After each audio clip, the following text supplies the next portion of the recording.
Hello students,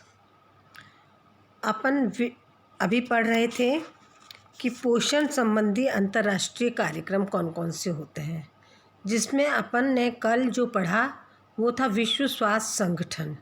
विश्व स्वास्थ्य संगठन के अपन ने सदस्यता, उसकी भूमिका, कहाँ वो स्थित है, कौन कौन से देश उसमें शामिल हैं, किस तरह से वो शामिल हो सकते हैं, उसकी गतिविधियाँ क्या हैं, इसके अलावा वो क्या कार्य करता है, ये मैंने काफ़ी कुछ पढ़ा दिया था। आज अपन को पढ़ना है केमिकल सेफ्टी, रासायनिक निरापत्ता। कीटनाशकों एवं रासायनिकों को प्रयोग निरंतर कृषि उपज बढ़ाने हेतु कृषकों द्वारा किया जाता है, परंतु ये रासायनिक खाद एवं कीटनाशक पदार्थ स्वास्थ्य के लिए अत्यंत ही हानिकारक होते हैं। इन रासायनिक एवं कीटनाशकों के दुष्परिणाम को जानने के लिए विश्व स्वास्थ्य संगठन सूचनाएं, आंकड़े आदि एकत्रित करता है।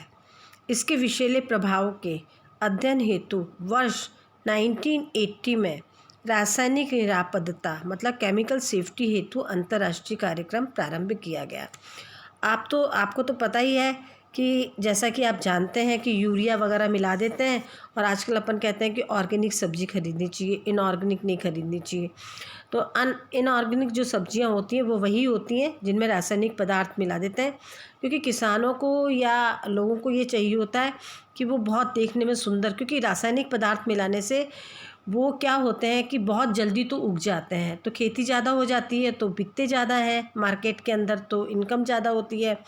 दूसरी बात है उनका साइज, और उनका साइज़ अच्छा होता है, उनकी शेप अच्छी होती है, उनमें चमक होती है। तो ये देखते ही अपन सोचते हैं कि ये एप्पल खरीद लें, नहीं ये तो टेढ़े मेढ़े हैं, ये देखो सुंदर है, नहीं, लेकिन ऐसा नहीं है, ये रासायनिक पदार्थों का ही कारण होता है। नेक्स्ट अपन आते हैं पुस्तक प्रकाशन, बुक पब्लिकेशंस।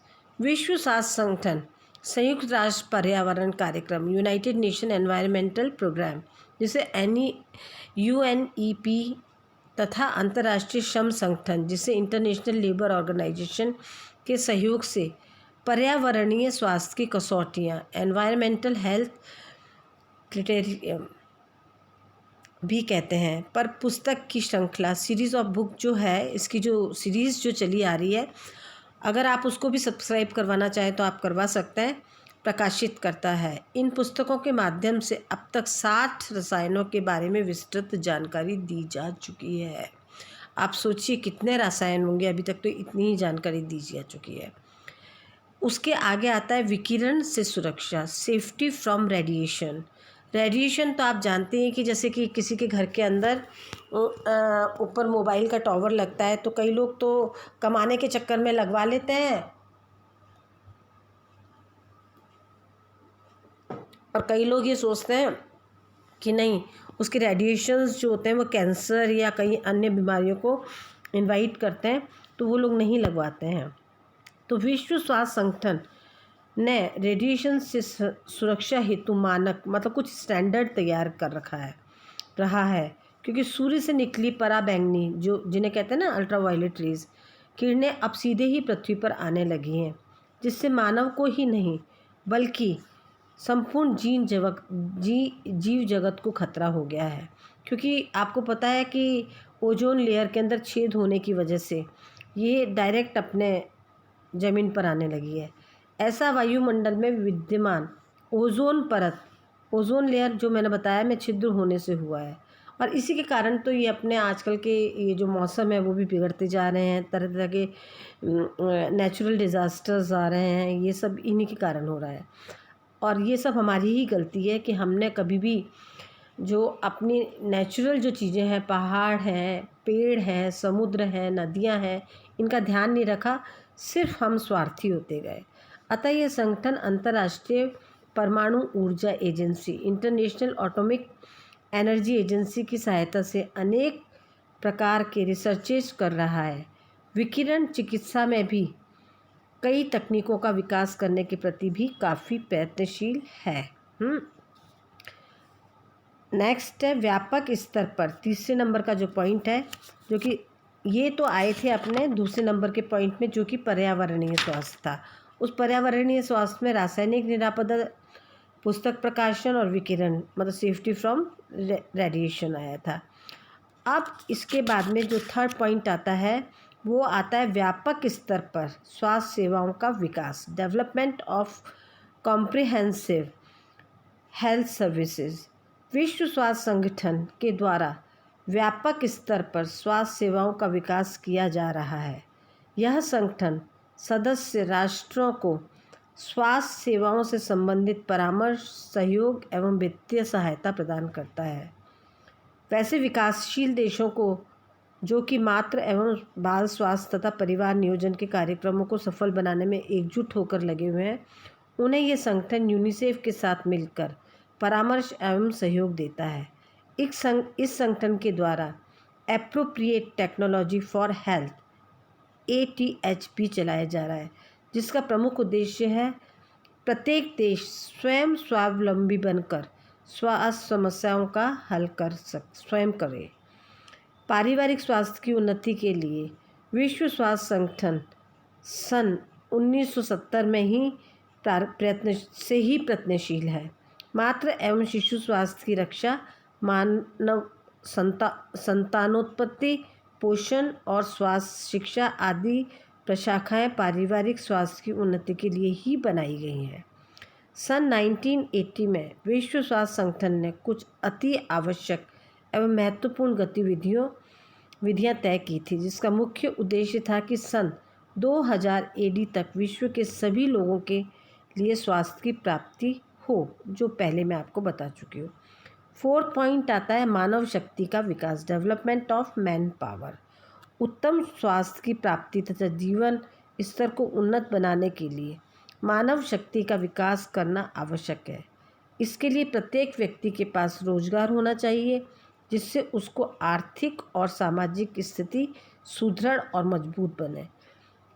मजबूत बनेगी, तभी वो आगे कार्य कर सकेगा, अच्छे घर बना सकेगा और अपने पोषण पर ध्यान दे सकेगा, अपने परिवार के पोषण पर, अपने रहन सहन पर। जब तक आर्थिक स्थिति सुदृढ़ नहीं होती है, तब तक व्यक्ति आपको अच्छे आवास, आहार, पोषण, वस्त्र, औषधियाँ, कहते हैं ना, रोटी, कपड़ा और मकान, और सबसे पहले स्वास्थ्य आदि सुलभ नहीं हो पाता। भोजन, वस्त्र, आवास आदि की व्यवस्था के लिए अर्थ मतलब आर्थिक मतलब मनी को आवश्यक होती है। आर्थिक उन्नति तभी संभव है जब मानव शक्ति का उचित विकास किया जा सके।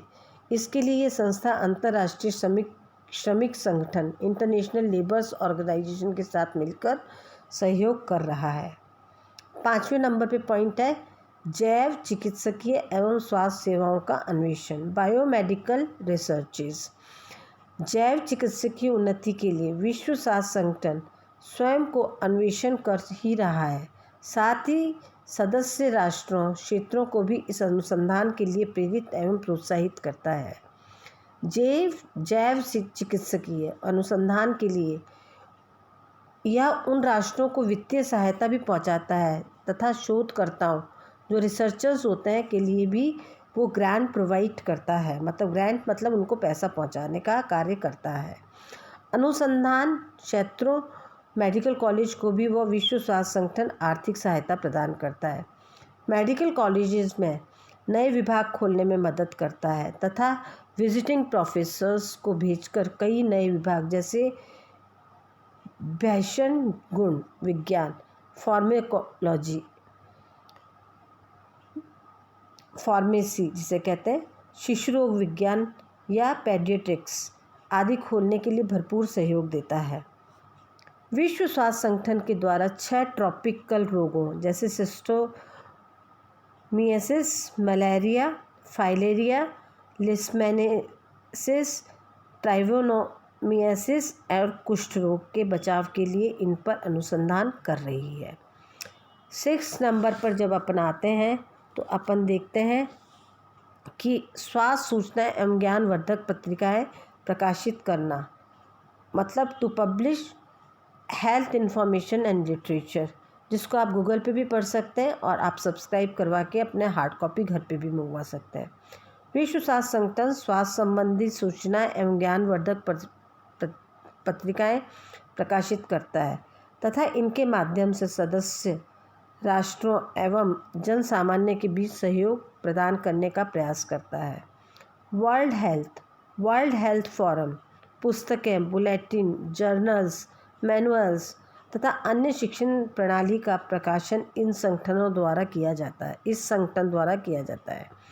कई भाषाओं में प्रकाशन कार्य किया जाता है क्योंकि ये इंटरनेशनल लेवल पर है, तो कोई ज़रूरी नहीं कि सभी इंग्लिश जानते हो, सभी हिंदी जानते हो, कोई इटालियन है, कोई फ्रेंच है। तो जैसे अरेबियन है, चीनी है, फ्रेंच है, स्पेनिश है, अंग्रेजी है, रूसी है आदि सभी भाषाओं में वो प्रकाशित करता है।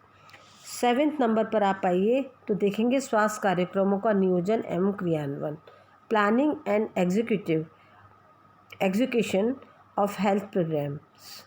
विश्व स्वास्थ्य संगठन स्वास्थ्य कार्यक्रमों के नियोजन एवं क्रियान्वयन में सहयोग एवं सहायता प्रदान करता है।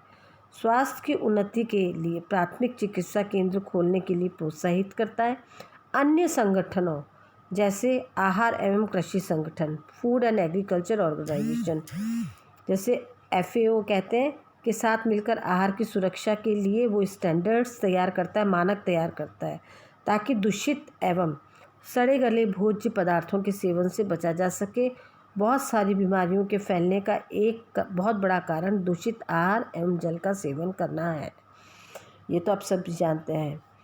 अतः जब भोजन तैयार कर लिए जाते हैं तब बिक्री हेतु बाजार में लाने से पूर्व इनका निर्धारित मानक स्टैंडर्ड तैयार किया जाता है ताकि वे निर्धारित मानक वाले भोज्य पदार्थ बाजार में बिक्री योग्य होते हैं।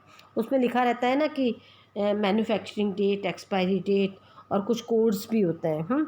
संयुक्त परिवार के विघटन, फैशन की होड़ आदि से सांस्कृतिक परंपराएं दिन प्रतिदिन विलुप्त होती जा रही हैं क्योंकि दोनों हस्बैंड वाइफ अगर वर्किंग है तो बच्चों पर उसका बहुत प्रभाव पड़ता है।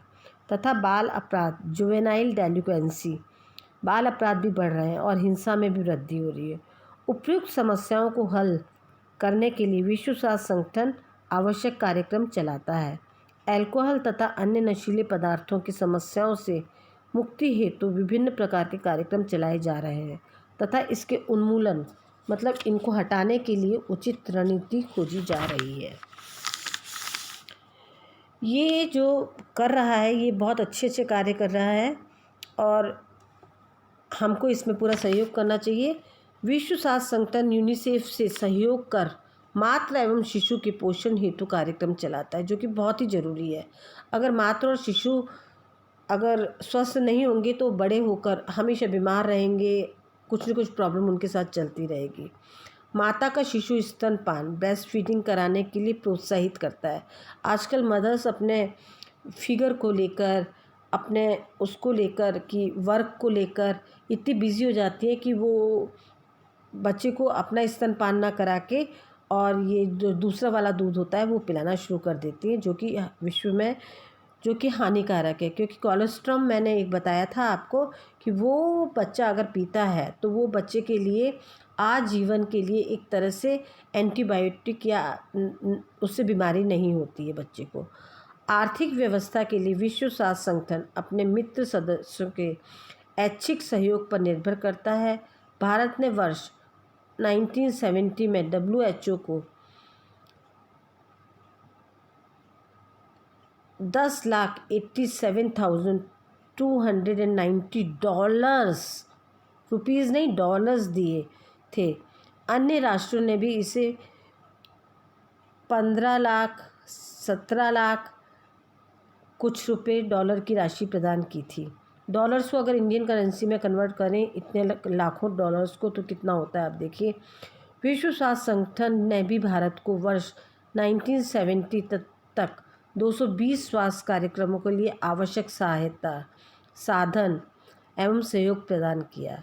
20 मेडिकल कॉलेज हेतु इस संस्था ने विजिटिंग प्रोफेसर भी भेजे विदेशों से, जिन्होंने मेडिकल कॉलेज में नए विभाग जैसे वैश्विक, जिसे कहते हैं ना कि अपन ने कहा था अभी, फिर वैश्विक विकास जिसे कहते हैं, और औषध निर्माण विज्ञान, फार्मास्यूटिकल साइंसेस, सामाजिक व अनिवार्य विज्ञान, बाल रोग चिकित्सा आदि खोलने में सहायता प्रदान की। तो आज अपन ने WHO को कंप्लीट कर लिया है और कल अपन पढ़ेंगे यूनिसेफ, मतलब संयुक्त राष्ट्र अंतर्राष्ट्रीय बाल आपातकालीन कोष, UNICEF, UNICEF, United Nations International Children's Emergency Fund. तो आप तैयार रहिए कल पढ़ने के लिए एंड थैंक यू।